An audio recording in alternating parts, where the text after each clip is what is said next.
अक्सर हम जो नियम बनाते हैं वो टूट जाते हैं, पर हमेशा उन्हें फॉलो करने के लिए अपने अंदर एक दृढ़ निश्चय हमेशा बनाए रखना चाहिए। इसके लिए फ्रेंड्स, जब भी आप पूरे नियम कर सकते हैं जब आप बिल्कुल स्ट्रेस फ्री हो जाएं। तो इसके लिए सबसे पहले अपने जो बेसिक काम होते हैं, जैसे बच्चों का स्कूल है, कोचिंग है, या हस्बैंड को ऑफिस भेजना है, पहले इन कामों से हमें फ्री होना होता है। नहीं तो हमारे माइंड में कहीं ना कहीं पहले ये प्रॉब्लम खड़ी रहती है कि अभी तो मेरा किचन का काम रह गया है, मैं कैसे काम करूं। तो जो भी आपके बेसिक काम होते हैं, जैसे बच्चों को स्कूल भेजना, ये सबसे फर्स्ट प्रायोरिटी पर होता है, या हस्बैंड को ऑफिस भेजना है, इन्हें पहले भेज दीजिए। उसी के बाद आप रिलैक्स होके अपना काम स्टार्ट कीजिए। और कुछ काम ऐसे होते हैं जो टाइम के अकॉर्डिंग होते हैं, जैसे कि अभी मेरे हस्बैंड गए थे, मुझे सामने गाय दिखाई दे गई और मैंने जो रोटी सेकी थी सुबह, पहली रोटी मैं अक्सर गाय के नाम की निकाल दिया करती हूँ। भले ही मैं उस समय नहीं देने आ सकती हूँ ऊपर से नीचे, तो याद हमेशा रखा करती हूँ कि मुझे गाय की रोटी देनी है। इसी तरीके से आपको हमेशा अपने आउटर एरिया को भी हमेशा क्लीन रखना होता है। अक्सर हम हमेशा अपने इंडोर को, अपने घर को हमेशा साफ कर लेते हैं, लेकिन जो हमारा घर का आउटर एरिया होता है उसको भी नीट एंड क्लीन रखना बहुत जरूरी है। अक्सर हम इस एरिया को अवॉइड कर देते हैं तेज धूप के कारण, कि आज नहीं कल करेंगे, पर अक्सर सामने वाला आंखों से जांच कर जाता है कि सामने वाले घर का एरिया कितना साफ है। यदि उसका आउटर एरिया बहुत साफ है तो सामने वाला आइडिया ले जाएगा कि सामने वाले के घर में कितनी साफ सफाई है, उसका बिहेवियर कैसा है। और हमेशा आप ये माइंड में हमेशा रखिए कि आपको ये क्लीनिंग का रूटीन हमेशा फॉलो करना है। इसे आप कंपलसरी कर लीजिए अपनी लाइफ का एक हिस्सा। फिर देखना आपके घर में हमेशा गुड लक कैसे भाग कर आता है। ये हमारे हाथ में होता है फ्रेंड्स, कि हम अपने घर के बाहर वाली एरिया को गंदा रखना चाहें या बिल्कुल साफ रखना चाहें। अक्सर हम बहुत सारी अच्छी अच्छी चीज़ें खरीद कर लाते हैं, जैसे कि आपके घर में जो आउटर वाला एरिया होता है, मेन डोर होता है, उस पर हम बहुत अच्छी अच्छी चीज़ें लगा देते हैं, किसी की नज़र ना लगे, नज़र बट्टू टांग देते हैं। पर हम काम क्या करते हैं, कभी आपने ये सोचा कि आप फ्लैटों में रहते हैं, आप अपने घर के बाहर वाले एरिया को साफ करते हैं?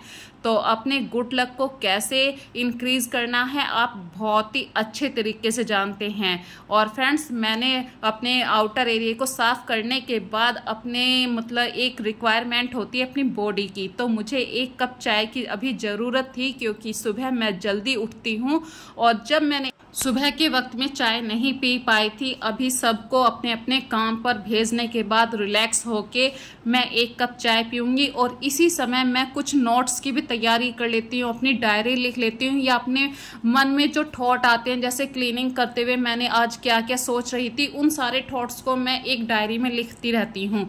क्योंकि फ्रेंड्स, मुझे अभी ज़्यादा प्रैक्टिस नहीं है अपनी वीडियो में क्या बोलना है, तो मैं कुछ बातों को भूल जाती हूँ। तो लिख के अच्छी तरीके से उन चीज़ों को हम ज़्यादा प्रेजेंट कर पाते हैं। अभी यहाँ पे एक टिप मैं आप लोगों के साथ ज़रूर शेयर करना चाहूँगी। अक्सर हम हमेशा अपने आप को अच्छी तरीके से मेंटेन कर लेते हैं, टाइम पे हम खाना भी खा लेते हैं, पर अपने नेल्स के बारे में अक्सर भूल जाते हैं, और ये गलती मुझसे हमेशा होती है।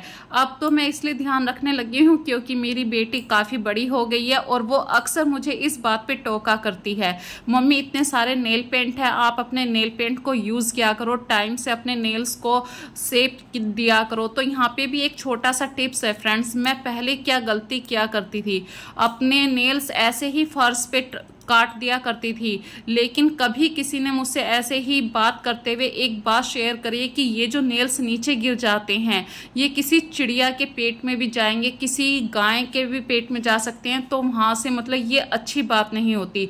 तो आप हमेशा अपने नेल्स जब भी काटें, किसी न्यूज़पेपर को रख लीजिए या कोई भी कपड़ा बिछा लीजिए, डाइनिंग टेबल पर भी बैठ के आप काट रहे हैं तो जो मैट है उस पर भी आप काट सकते हैं, और एक पर्टिकुलर जगह पे आप इन्हें झाड़ के आ सकते हैं, जैसे कि आप डस्टबिन के अंदर झाड़ सकते हैं।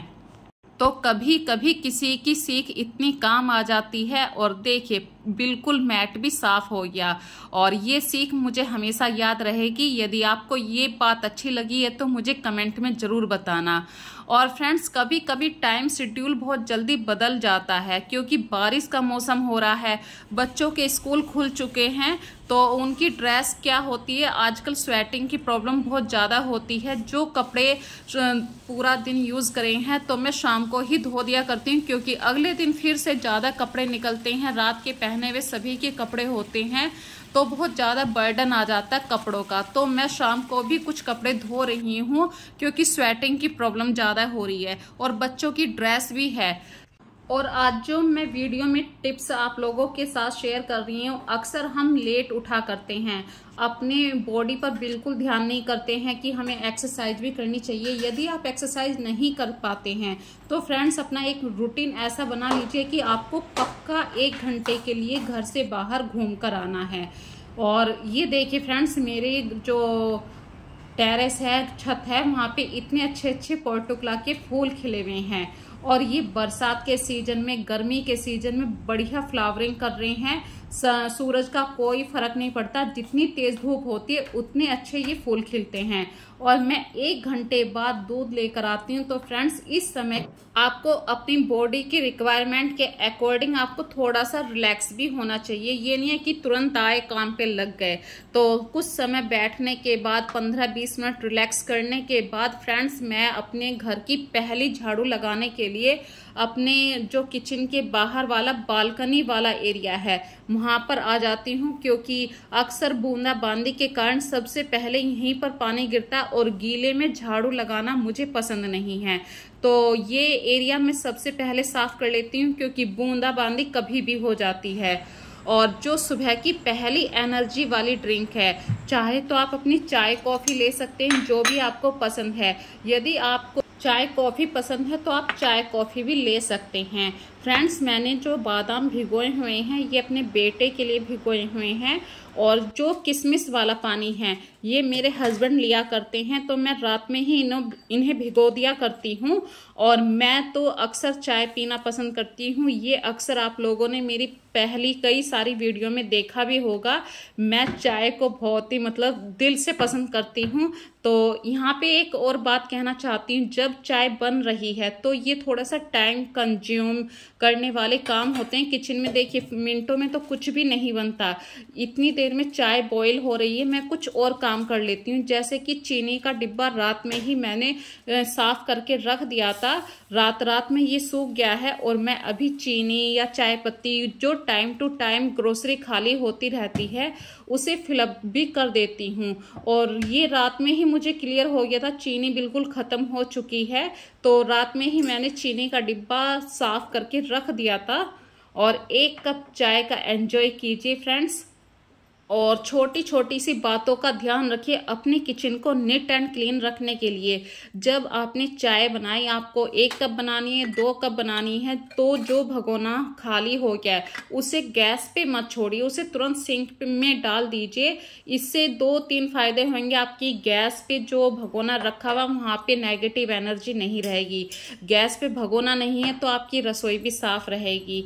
ऐसे बहुत छोटे छोटे से पॉइंट होते हैं। और रात में जो कंटेनर मैंने साफ करके रखे थे, सुबह जब मैं उठी, कुछ मेन काम करके, जैसे कि दूध लेकर आना है, अपना मॉर्निंग वॉक भी हो गया है, ये सारे काम करने के बाद जब मैंने अपने किचन में देखा कि ये कंटेनर कांच के हैं, तो सबसे पहले इनको सही से बी केयरफुल मुझे रखने हैं। ऐसे ही बॉर्नविटा का डिब्बा, अभी मैंने जो पहले वाला डिब्बा था उसको चेंज कर दिया है। वहाँ पे उतना ही रिक्वायरमेंट के अकॉर्डिंग मैंने बॉर्नविटा डाला है। बाकी बॉर्नविटा को मैंने पैक करके रख दिया है, क्योंकि बॉर्नविटा का वो डिब्बा अभी काफ़ी दिन चल जाएगा। और बरसात के दिनों में बॉर्नविटा अगर खुला हुआ रख दिया तो हवा की नमी के कारण वो ख़राब हो जाता है। और मैं अक्सर ऐसी चीज़ों के ऊपर डेट भी डाल दिया करती हूँ, मुझे 10 दिन के अंदर अंदर ये सब चीज़ें चेक करनी हैं।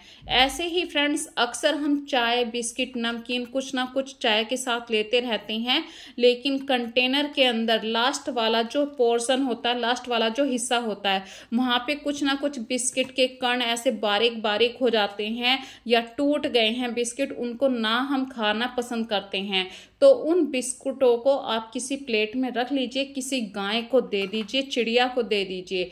ऐसे बहुत छोटे छोटे सी बातें होती हैं जो आपको अंदर से भी खुश रखती हैं।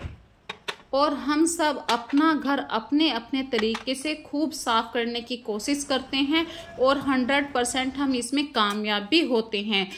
और घर को साफ करने में फ्रेंड्स ना कोई मैजिक लगता है, ना ही आपके बॉडी की ज़्यादा एनर्जी लगती है, सिर्फ आपके माइंड की छोटी सी एक जो सोच होती है उसको आपको बड़ा करना होता है।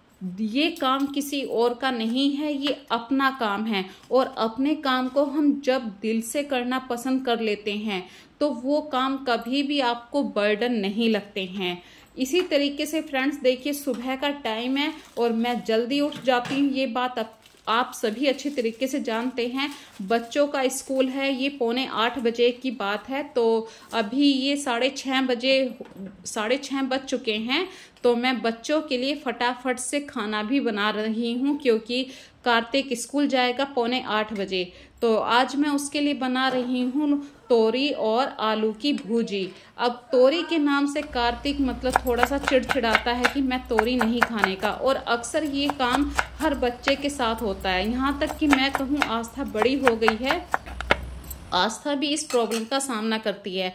आस्था भी मना कर देती है मैं तोरी की सब्जी नहीं खा रही हूँ। तो मैंने तोरी और आलू को इस तरीके से मिक्स कर दिया है, बिल्कुल मैश कर दिया है, और सब पहले इनको तोरी और आलू को सेपरेट बॉईल किया है, फिर बाद में मैंने उस चीज़ में तड़का दिया है। अब क्या होगा कि बच्चों को बस ये लगेगा मम्मी ने हाँ कुछ तो डाला है, और जो बिल्कुल आलू मैश हो चुका है तो बच्चे ये तोरी के जो छिलके हैं ये थोड़े से आराम से खा लेंगे। हाँ, इस बार मुझसे एक छोटी सी यहाँ पे गलती हो गई है, ये तोरी के छिलके थोड़े से बड़े हो गए हैं, तो अगली बार मैं अपनी बात का ध्यान रखूंगी।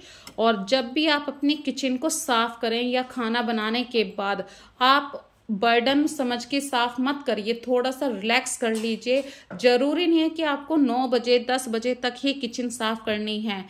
सबके जाने के बाद तसल्ली से 1 कप चाय पीजिए, एनर्जी आ जाएगी, आपकी बॉडी बिल्कुल आपकी रिक्वायरमेंट पूर्ण हो जाएगी कि हाँ मैं सही हूँ, अब मैं अपने किचन के काम करती हूँ। क्योंकि किचन में सिर्फ 5-10 मिनट नहीं लगते हैं, किचन को आपको डेली वाइपिंग करना होता है, और जब आप अपने किचन को सही से साफ कर रहे होते हैं तो कुछ ना कुछ फालतू काम भी निकल आते हैं। तो फ्रेंड्स, आज की वीडियो आप लोगों को कैसी लगी मुझे कमेंट सेक्शन में ज़रूर बताना। अब फिर से मिलेंगे एक नए कॉन्सेप्ट के साथ, तब तक के लिए अपना ध्यान रखिए, बाय बाय।